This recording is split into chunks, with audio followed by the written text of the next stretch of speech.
Silakan duduk saudara-saudara. Shalom. Mari Bapak Ibu saudara-saudara, kita membuka Alkitab kita dan kita akan membaca bersama-sama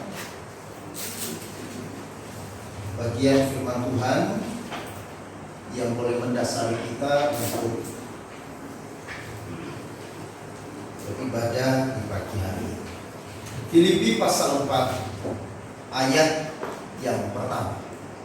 Filipi pasal 4 ayatnya yang pertama.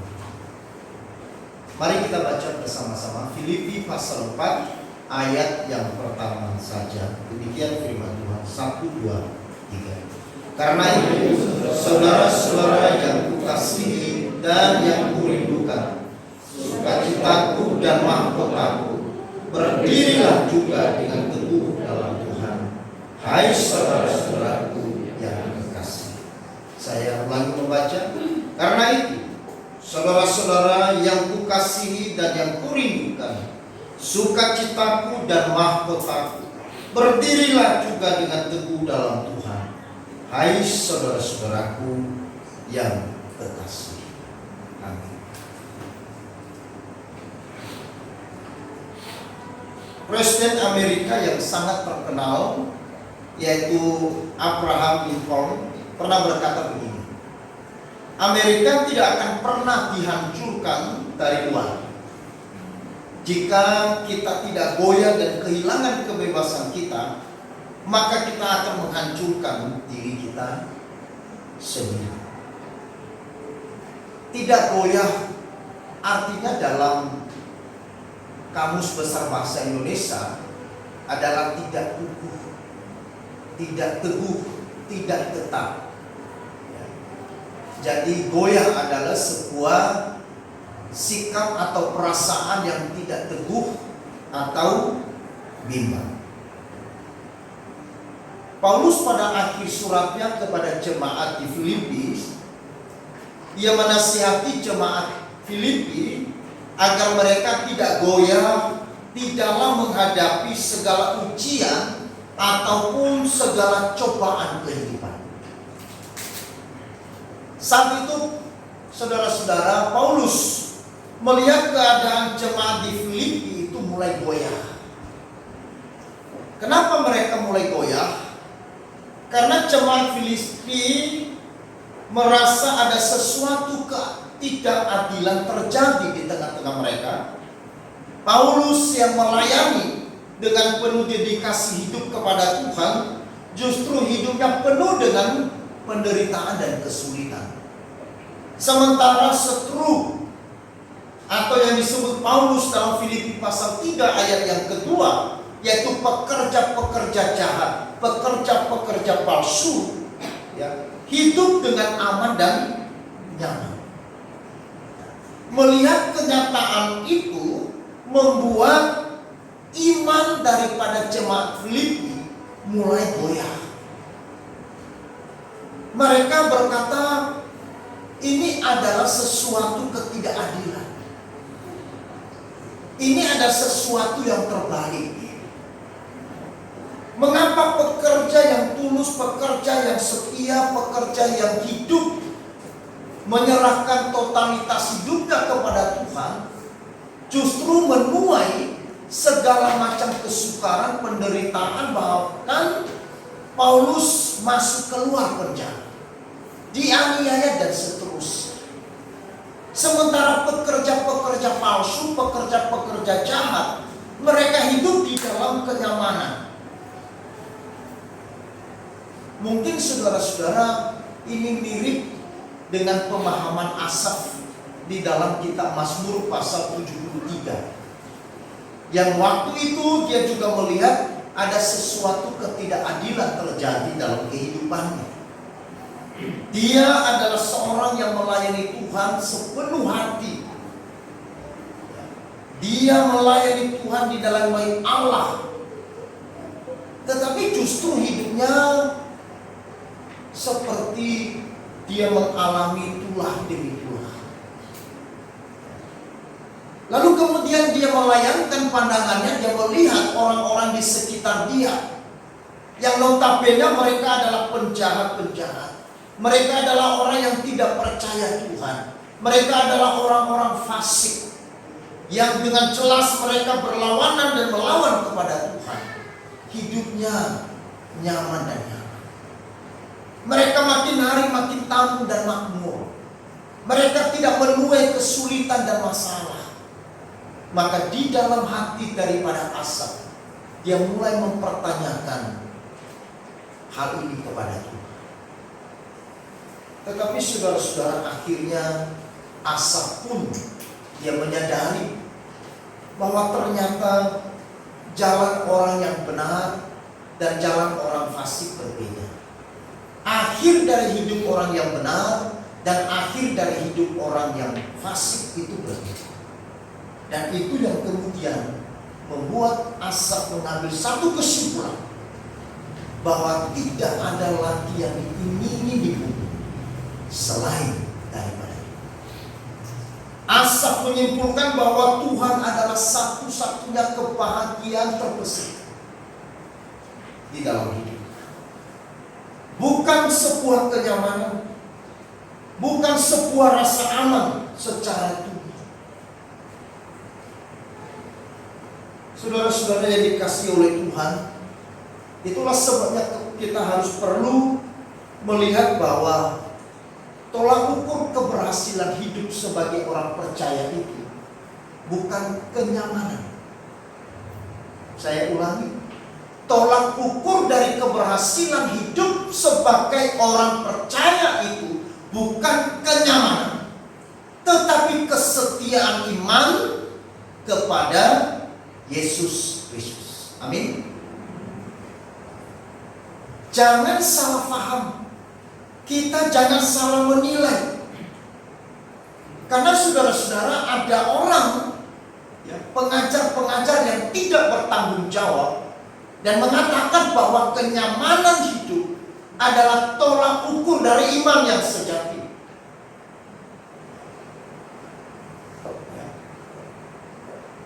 Bahkan saudara-saudara, mereka mengatakan, kalau engkau tidak makmur, kalau engkau tidak kaya, kalau engkau tidak sukses di dunia ini, itu berarti ada masalah di dalam iman.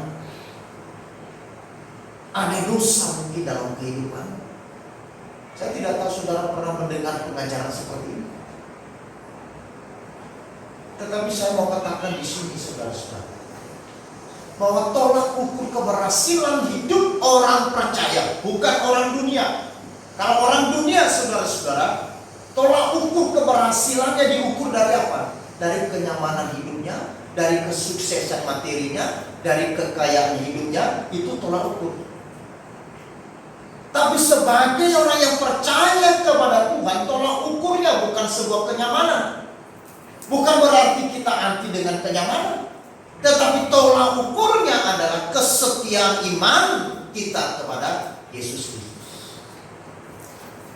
Orang yang berhasil adalah orang yang sampai kepada garis akhir dalam hidup.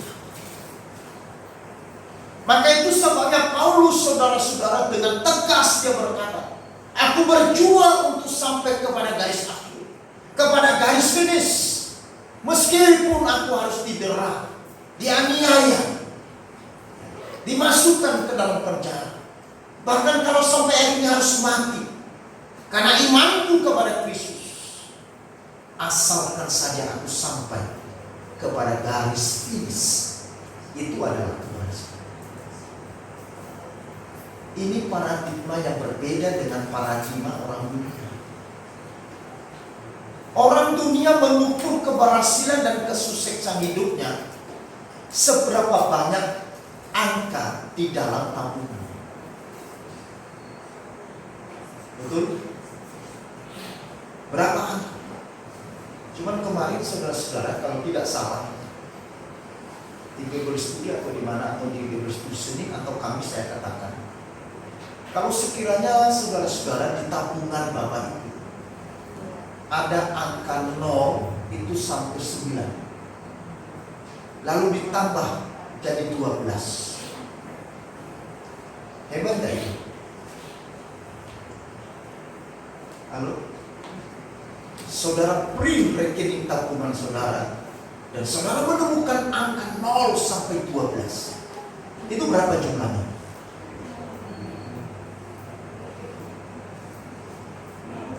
Berapa?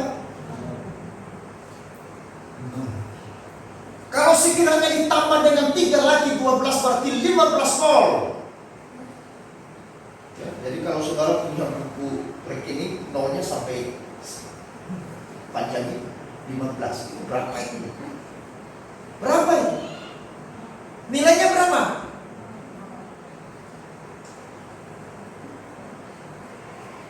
Saudara bingung ya?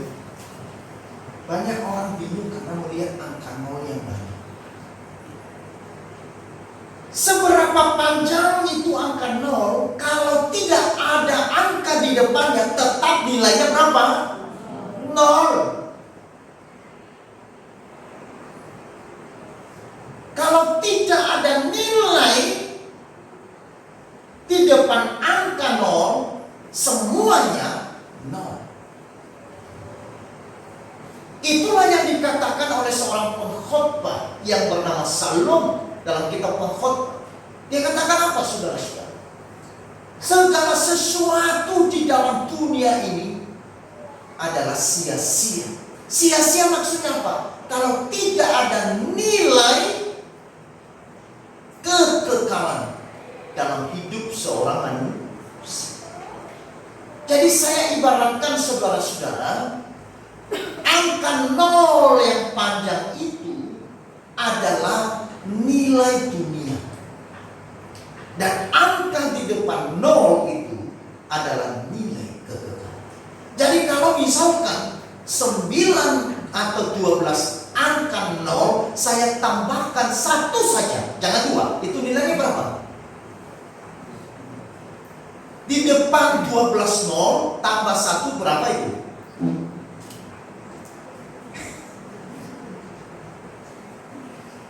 Tidak pernah tulis ya. Saya juga. Tapi berapa ya? Kalau 9 nol, 1 angka di depannya berapa? 1 miliar dong. Ya toh? Nah kalau 12 nol di depannya ada 1 berapa ya?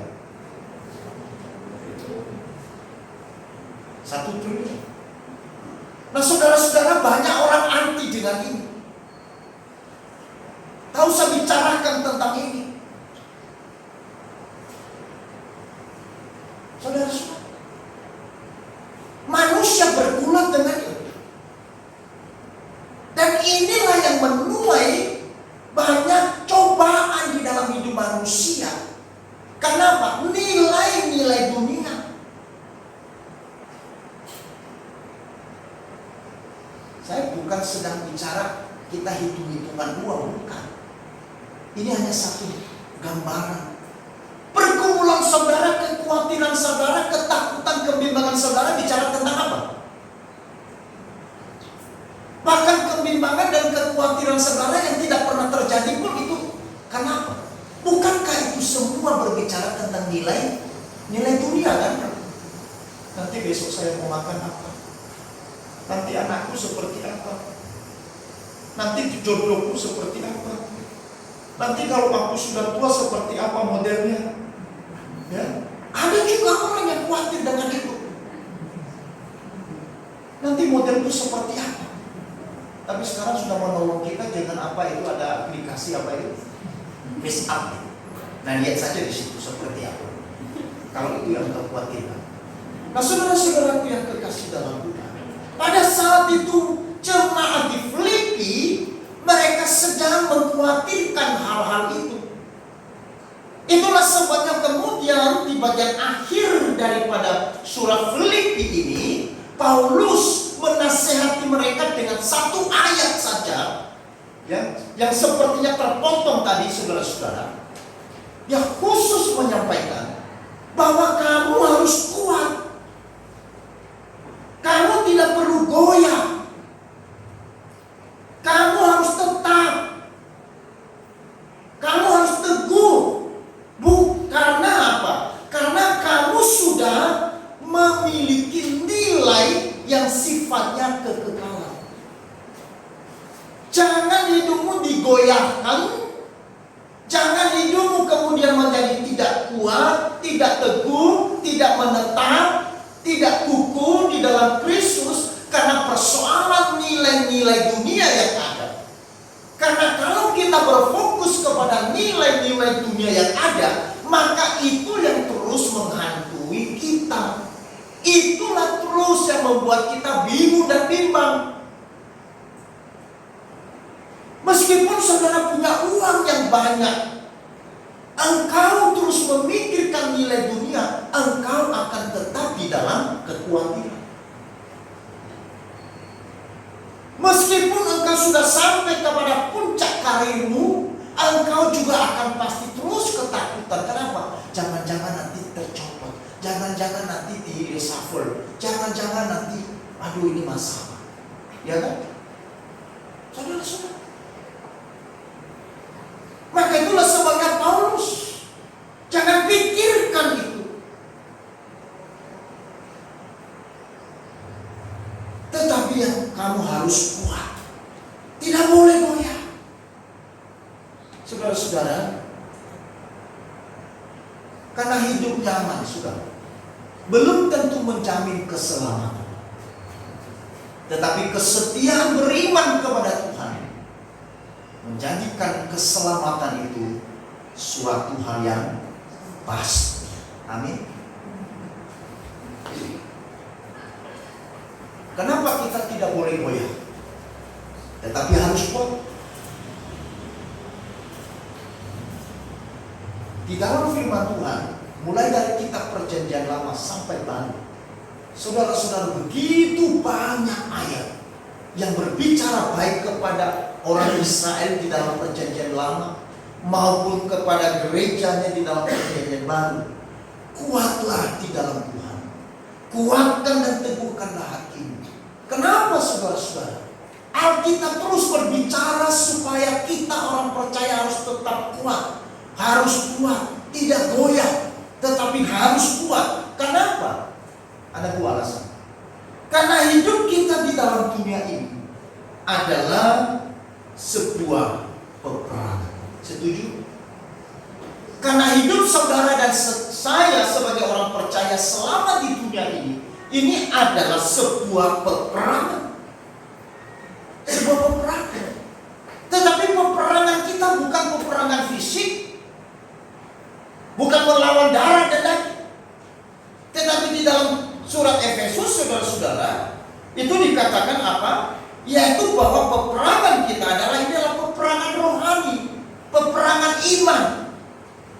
Oleh karena itu Paulus berbicara kepada jemaat Efesus, ya, di dalam Efesus pasal 6 ayat 10 saya bacakan. Akhirnya hendaklah kamu kuat di dalam Tuhan, di dalam kekuatan kuasanya. Kenakanlah seluruh perlengkapan senjata Allah, supaya kamu dapat bertahan melawan tipu muslihat iblis. Karena perjuangan kita bukan melawan darah dan daging, tetapi melawan pemerintah-pemerintah, melawan penguasa-penguasa, melawan penghulu-penghulu dunia yang gelap ini, melawan roh-roh jahat di udara. Sebab itu, ambillah seluruh perlengkapan senjata Allah, supaya kamu dapat mengadakan perlawanan pada hari yang jahat itu dan tetap berdiri sesudah kamu menyelesaikan segala sesuatu. Jadi berdirilah tegak, berikat pinggangkan kebenaran dan berbaju jeramkan keadilan. Kakimu berkasutkan kerelaan untuk memberitakan Injil damai sejahtera. Dalam segala keadaan pergunakanlah perisai iman, sebab dengan perisai itu kamu akan dapat memadamkan semua panah api dari sejarah. Dan terimalah ketopong keselamatan dan pedang roh, yaitu firman Allah. Dalam segala doa dan permohonan, berdoalah setiap waktu di dalam roh, dan berjaga-jagalah di dalam doamu dengan permohonan yang tak putus-putusnya untuk segala orang kudus. Hidup ini peperangan. Nah, kalau kita tahu bahwa hidup di dunia ini adalah sebuah peperangan, maka kita harus mempersenjatai kita dengan senjata. Amin. Alasan yang kedua, kenapa kita harus harus kuat dan tidak boleh goyah. Karena hidup ini, saudara, adalah sebuah perjuangan. Saudara dan saya belum selesai berjuang. Jangan saudara berpikir kalau saudara sekarang ini sudah sukses, sudah tercapai apa yang saudara inginkan, lalu saya sudah tidak ada perjuangan. Tidak. Bahkan sampai nafas terakhir pun kita pun juga berjuang. Ya. Sampai detik-detik terakhir pun kita berjuang. Sampai Tuhan berkata kamu datang ke sana, sudah selesai. Itu pun juga perjuangan. Perjuangan untuk mencapai garis finish. Perjuangan sampai kita bertemu dengan Dia. Itu perjuangan kita.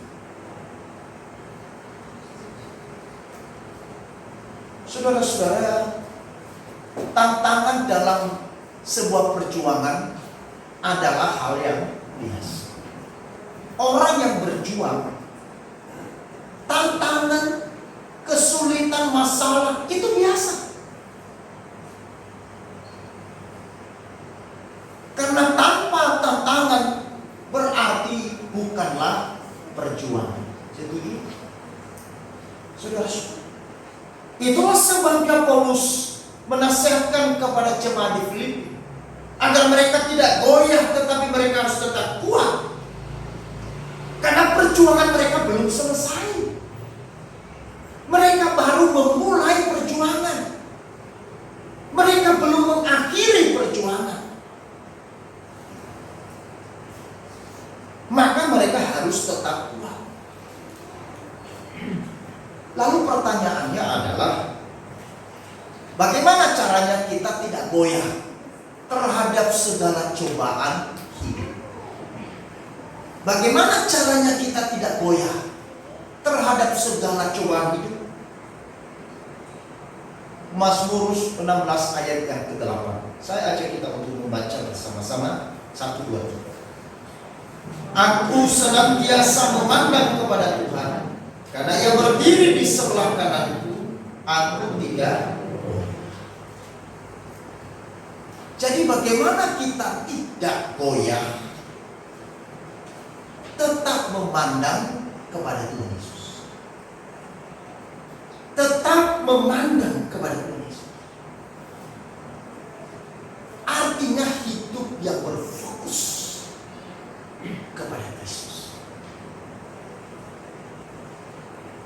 Di padang gurun, waktu orang Israel sedang berhadapan dengan maut yang mematikan mereka karena ada ular berbisa, ular beracun yang sedang menakut menggigit mereka. Lalu bagaimana caranya mereka bisa hidup? Lalu Musa berkata, pandang, lihatlah ular tembaga ini. Barang siapa yang memandang dan melihat ular tembaga, dia akan hidup walaupun dia sudah digigit oleh ular beracun. Sehingga mereka yang memandang dan melihat kepada ular tembaga, mereka hidup, mereka sembuh. Bagaimana kita tidak goyah dalam menghadapi segala macam cobaan atau ujian, pergumulan, permasalahan hidup saat sekarang ini? Tetap memandang kepada Tuhan Yesus. Tetap itu artinya tidak berubah, ya kan?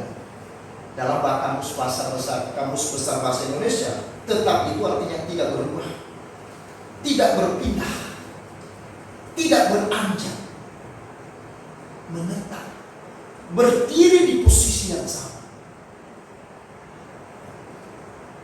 Jadi kita harus tetap setia. Pandangan kita tidak boleh berubah kepada yang lain. Pandangan mata kita jangan beralih kepada yang lain. Yesus saja yang kita pandang, jangan kepada yang lain. Meskipun saudara-saudara ada begitu banyak hal di dunia ini yang mencoba mengalihkan kita punya pandangan, ya kan?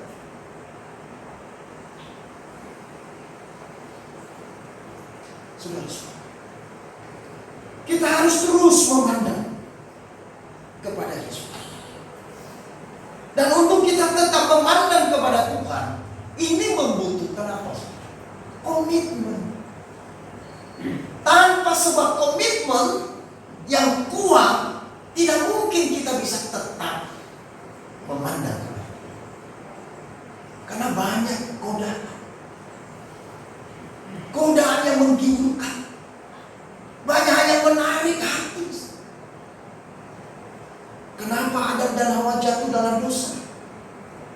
Karena ia beralih pandangannya tidak lagi kepada Tuhan, tidak lagi kepada firman Allah yang didengar, tetapi pandangannya diarahkan kepada buah yang menarik, buah yang menarik hati, buah yang begitu. Dunia ini menawarkan hal yang begitu menggiurkan sekali. Dunia ini tempatnya yang hal-hal yang menarik. Hal yang menarik. Bahkan tak kalah Tuhan Yesus, saudara-saudara, waktu dia datang ke dalam dunia, iblis pun juga mencoba mengalihkan pandangannya kepada misi.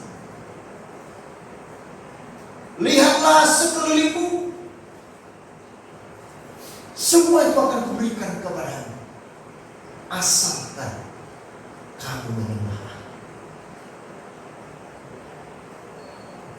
Tadi malam saudara-saudara, waktu bahasa Ayub, kita seru sekali berbicara dengan 3 orang. Salah satu Pak istrinya dengan ada aktris.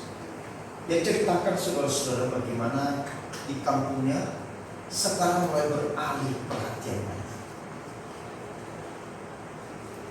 Mereka mulai beralih kepada prinsip iman mereka. Kenapa? Karena ada hal-hal yang menggiurkan. Ada tawaran-tawaran yang diberikan. Dan mereka berani meninggalkan sesuatu yang sangat prinsip. Mereka berani meninggalkan sesuatu yang bernilai kekal untuk meraih sesuatu yang sementara ada. Nah, saudara-saudara, di dalam pergumulan, di dalam cobaan, ini tantangan besar. Tetap memandang kepada Yesus, tapi tidak sukses.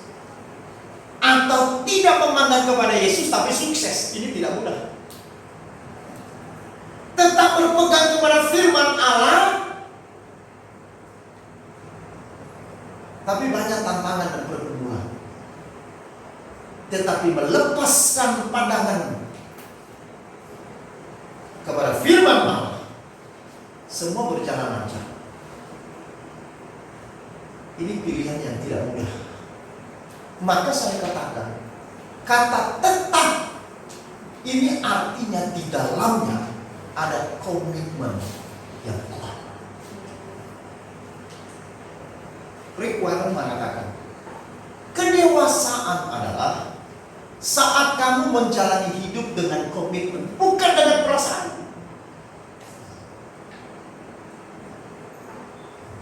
Orang Kristen adalah orang yang dewasa, dan kedewasaannya dibuktikan melalui sebuah apa? Komitmen. Orang yang belum dewasa adalah orang yang masih bergantung kepada perasaan. Imannya bergantung kepada perasaan hatinya. Kalau hari ini perasaanku lagi enak, maka imanku kelihatan begitu kuat. Tapi kalau suasana hatiku sedikit galau, maka imanku juga merosot. Komitmen dan kesetiaanku juga mulai tidak bisa dipegang. Ini iman yang tidak benar. Iman kita, saudara-saudara, bukan bergantung kepada perasaan. Meskipun di dalam kita mengenal Tuhan dan di dalam kita menikmati kasih Tuhan, ya, ada unsur perasaan di dalam. Tetapi berbeda kita mengikut Tuhan, itu tidak tergantung perasaan, tetapi itu semua komitmen. Itulah sebabnya saudara-saudara Paulus katakan kepada jemaat di Filipi, komitmenmu kepada Kristus, meskipun hari ini begitu banyak tantangan, banyak aniaya, banyak pergumulan, komitmenmu membuktikan kualitas dari iman yang kamu miliki. Orang Kristen yang punya komitmen itu adalah orang Kristen yang tandanya sudah dewasa. Orang Kristen yang gampang berubah-ubah itu adalah orang Kristen yang imannya belum dewasa. Saudara-saudara yang dikasihi Allah, yang kedua, Mazmur 55 ayat 23. Mari kita baca bersama-sama. Serahkanlah khawatirmu kepada Tuhan, maka Ia akan memelihara engkau. Tidak untuk selama-lamanya, Pak, dibiarkan orang benar itu goyah. Filipi pasal 4 ayat yang ke-6 saya baca. Janganlah hendaknya kamu khawatir tentang apapun juga, tetapi nyatakanlah dalam segala hal keinginanmu kepada Allah dalam doa dan permohonan dengan ucapan syukur. Bagaimana kita tidak goyah? Serahkanlah segala sesuatu kepada Dia. Yang membuat kita goyah karena beban yang kita sedang pikul itu terlalu berat. Betul? Kalau dia over capacity, over beban, maka kaki saudara akan goyah. Kalau tidak percaya, nanti pulang, angkat itu beban yang melampaui kekuatan. Ya, kalau misalkan saudara beratnya 50 kilo, angkat yang 100 kilo. Kira-kira saudara mengangkatnya gimana? Saya yakin dari ujung kaki sampai ujung rambut semua bergoyang. Ya kan? Betul enggak? Goyang semua. Kenapa saudara goyang? Karena beban itu bertumpuk pada diri kita. Betul? Maka itu sebabnya di sini dikatakan bagaimana kita tidak goyang menghadapi segala cobaan, menghadapi segala pergumulan, segala ujian. Jangan pikul beban itu. Semakin engkau pikul, semakin engkau mencoba menghadapinya dengan kekuatanmu, engkau makin kehilangan kekuatan. Saya bisa mampu kok mengangkat ini, betul. Tetapi seberapa lama engkau mampu? Mungkin waktu angkat bisa, tetapi berapa jam engkau bisa mengangkat itu? Berapa hari? Berapa minggu? Berapa bulan engkau bisa tetap mengangkat? Bukankah pada akhirnya saudara dan saya juga akan mulai kehilangan kekuatan, sehingga kita mulai goyah dan mungkin bisa terjadi. Itulah sebabnya Alkitab, saudara-saudara, di dalam perjanjian lama maupun perjanjian baru, dia berbicara yang sama. Serahkanlah segala sesuatu kepada Tuhan. Biarkan Tuhan yang bertindak. Serahkan kekhawatiranmu, ketakutanmu, segala cobaan, segala ujian, pergumulan, masalah yang sedang kita hadapi ke dalam tangan Tuhan. Biarkan Dia yang memelihara kita dengan caranya bagi kita.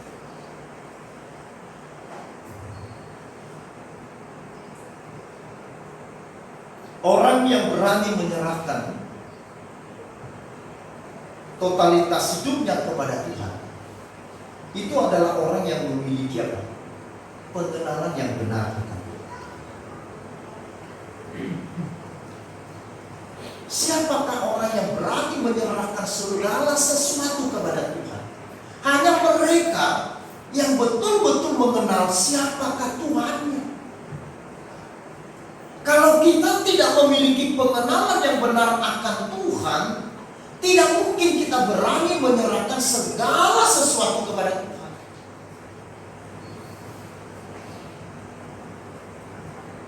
Karena kita masih ada keraguan, apa benar bisa ya? Aduh, saya sudah tua terus, bagaimana ini? Ini terus tidak selesai-selesai. Kalau kita betul mengenal Dia, maka tidak ada alasan untuk kita tidak menyerahkan totalitas hidup kita kepada Tuhan. Apapun hidup kita, hidup atau mati kita, itu namanya totalitas. Saya percaya bahwa Dia memelihara. Saya percaya Dia akan bertindak. Dengan cara siapa? Dengan caranya Dia. Bagian kita yang dituntut Tuhan adalah bagian kita menyerahkan segalanya kepada Tuhan. Waktu pergumulan datang, lalu kemudian tiba di tangan kita, lalu kembalikan kepada Tuhan. Serahkan kembali kepada Tuhan. Disitulah beban mulai berkurang. Dan ketika beban itu berpindah dari kita kemudian kepada Tuhan, lalu kita kembali mendapatkan apa? Kekuatan yang baru. Masalah belum selesai, betul. Pergumulan belum selesai, betul. Tetapi kekuatan kita sudah dapat. Karena beban telah berpindah dari saya kepada Tuhan.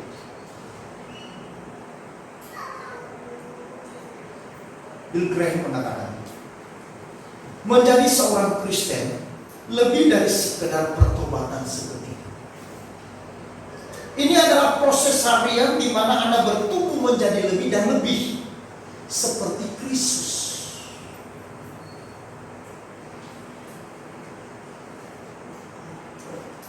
Menjadi seorang Kristen itu bukan hanya bertobat seketika.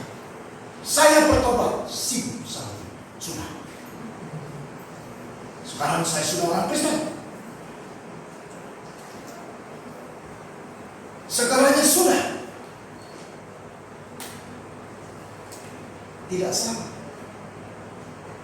Tetapi ada bagian di mana proses harian, di mana saudara dan saya akan terus diproses bertumbuh menjadi lebih dan lebih seperti Kristus. Amin.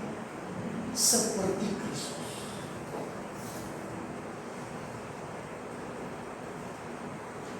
Maka tidak cukup kita sampai kepada garis saya sudah Kristen, lalu kemudian semuanya berhenti di situ. Tidak. Seumur hidup kita akan terus diproses. Siapapun di kita, tidak ada satupun yang tidak diproses. Apakah itu pendeta bukan pendeta, semua diproses.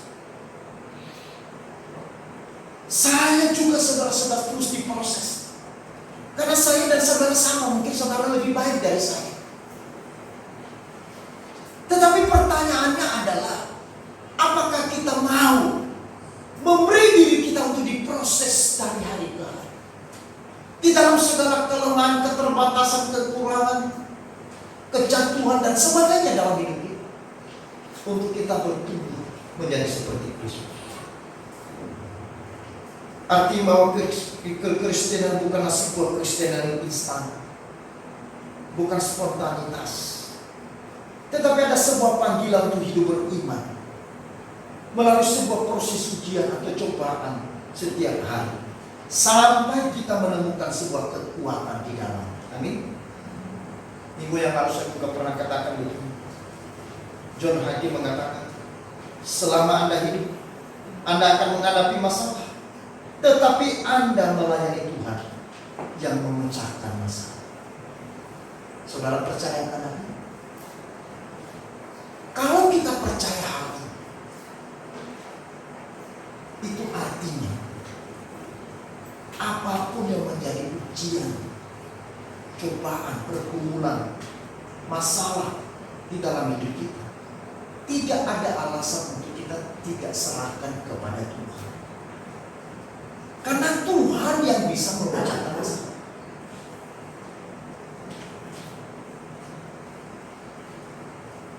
Karena setiap saat kita ada masalah. Saudara-saudara yang dikasih oleh Tuhan, Kita saat ini hidup dengan kondisi-kondisi yang sulit dan keadaan serba tidak menentu. Banyak ancaman dan tekanan datang terus. Rasa khawatir yang satu belum selesai, muncullah yang baru, yang tidak kalah berat. Begitu terus silih berganti. Maka dalam situasi seperti itu, hanyalah Tuhan Yesus andalan kita. Dia kekuatan utama kita. Karena itu saudara-saudara, janganlah pernah berhenti melihat, memandang kepada Yesus. Percayalah kepada Yesus dan serahkanlah segala persoalan hidupmu kepada Yesus. Jangan goyah, berdirilah teguh. Jangan kendor. Giatlah selalu di dalam pekerjaan Tuhan. Layanilah Tuhan. Meskipun engkau susah, meskipun engkau sudah berguna. Karena itulah hasil kekuatan orang percaya. Kalau saudara melihat nabi-nabi Allah, rasul-rasul Kristus, di manakah rahasia kekuatan mereka? Ketika mereka terus giat dalam pekerjaan. Ketika terus mereka memberi diri mereka melayani di dalam segala macam ancaman dan tekanan. Justru di situ kekuatan mereka terus diperbaharui dari hari ke hari. Karena itu saudara-saudara, kuatlah. Jangan goyah. Karena Tuhan berkata, di dalam Kristus Yesus jerih payahmu tidak sia-sia.